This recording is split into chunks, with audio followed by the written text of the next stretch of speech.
Senior most leader ప్రతి ఎన్నికలప్పుడు నియోజకవర్గం మార్చి పోటీ చేసి గెలవటం ఆయన స్టైల్. అలాంటి లీడర్ కొన్నాళ్లుగా సైకిల్ పార్టీలో సైలెంట్ గా ఉండిపోతున్నారట. టచ్ మీ నాట్ అన్నట్లుగా ఉంటున్నారట. లేటెస్ట్ గా ఆయన నియోజకవర్గ పరిధిలో జరిగిన చందనోత్సవంలో కూడా సిట్టింగ్ ఎమ్మెల్యే కనిపించకపోవడం చర్చకు దారితీసింది. ఇందుకు ఎవరా నేత?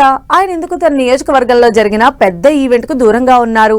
ఆ నేత అసంతృప్తి అంతకంతకు పెరుగుతోందా? గంట దూరం దూరం ఎందుకీ మౌనం? సింహాచల చందనోత్సవంలో కనిపించని గంట. హోంమంత్రి అనితకు చందనోత్సవ బాధ్యతలు. గత ఏడాది జరిగిన ఘటనతో సర్కార్ జాగ్రత్తలు.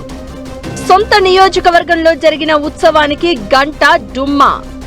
ఉత్తరాంధ్రలో most popular leader Ganta Srinivasarao 2014లో మంత్రిగా చక్రం తిప్పారు. ఆ తర్వాత 2019లో వైసీపీ వేవ్ లోను గెలిచారు. 2024లో గెలిచాక అమాత్య యోగం దక్కకపోవడంతో ఆయన అసంతృప్తిగా ఉన్నట్లు కొన్నాళ్లుగా వార్తలు చక్కర్లు కొడుతున్నాయి. ఇది చాలదన్నట్టు లేటెస్ట్ గా సింహాచలంలోని శ్రీ వరాహ లక్ష్మీ నరసింహస్వామి ఆలయ చందనోత్సవంలో ఆయన ఎక్కడా కనిపించలేదు. గంటా నియోజకవర్గం అయిన భీమిలి పరిధిలోకే సింహాచలం వస్తోంది.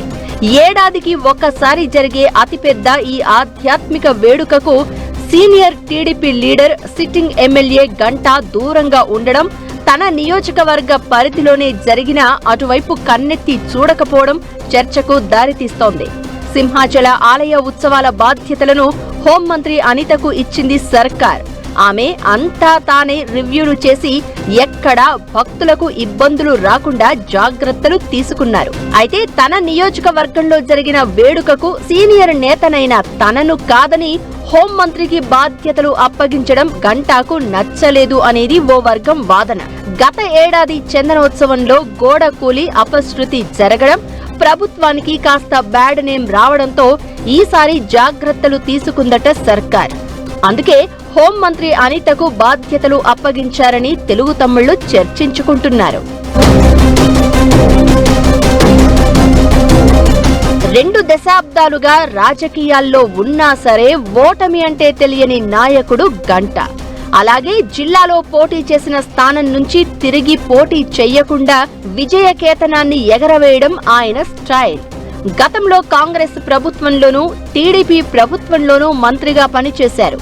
అలా ఉత్తరాంధ్రలో సీనియర్ మోస్ట్ లీడర్ గా ఓటమెరుగని నేతగా ఉన్న ఆయనకు 2024లో కూటమి అధికారంలోకి వచ్చాక మంత్రి పదవి దక్కకపోవడంతో అసంతృప్తిగా ఉన్నారన్న టాక్ నడిచింది. ప్రభుత్వంలో పదవి దక్కకపోయినా పార్టీలో మంచి పొజిషన్ ఇస్తారని ఆశపడ్డ గంటాకు నిరాశే ఎదురైందట. అటు పొలిట్ బ్యూరో, ఇటు జాతీయ రాష్ట్ర కమిటీల్లో ఆయనకు చోటు దక్కలేదు. పోనీ గంటాకు బదులుగా ఆయన కుమారుడు రవితేజకైనా సరే యూత్ కోటాలో ఛాన్స్ ఇచ్చారా అంటే అది లేదు. తండ్రి కొడుకులిద్దరికీ టీడీపీ అధిష్టానం మొండి చెయ్యి చూపింది. ఉత్తరాంధ్రలోని సీనియర్ లీడర్లకు లేదా వారి వారసులకు పార్టీలోని ఏదో ఒక పొజిషన్ కట్టబెట్టారు. కానీ గంటాకు ఆయన కుమారుడికి పార్టీ పదవులు దక్కలేదు. తాను కోరుకున్న మంత్రి పదవి ఇవ్వకుండా పక్కన పెట్టడం, ఓవైపు పార్టీ కమిటీల్లో స్థానం లేకుండా చేయడంతో గంటా డీప్ గా హర్ట్ అయ్యారన్న గుసగుసలకు దారితీసింది. ఇక తన నియోజకవర్గంలో జరిగే చందనోత్సవ నిర్వహణ బాధ్యతలు పూర్తిగా హోం మంత్రికి అప్పగించడం కూడా తనను తగ్గించడమేనన్న ఫీలింగ్ లో ఉన్నారట గంటా.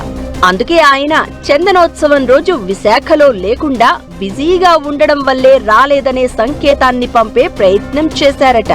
మరోవైపు టీడీపీ అధిష్టానం పెద్దలు గంటాను పూర్తి స్థాయిలో తమ వాడిగా నమ్మడం లేదు అన్నది తెలుగు తమ్ముళ్లు చర్చించుకుంటున్న మాట. చంద్రబాబు అరెస్ట్ అప్పుడు, ఆ తర్వాత పార్టీ కార్యక్రమాలకు దూరంగా ఉండడం, హైకమాండ్ పెద్దలు ఫోన్ చేసినా లైట్ తీసుకోవడం వంటివి టీడీపీ అధిష్టానంతో గంటాకు గ్యాప్ ఏర్పడడానికి కారణమయ్యాయని అంటున్నారు. అందుకే ఇప్పుడు పవర్ లోకి వచ్చినా ఆయనకు పెద్దపీట దక్కట్లేదనేది ఓపెన్ సీక్రెట్ అంటున్నారు విశాఖ టీడీపీ నేతలు.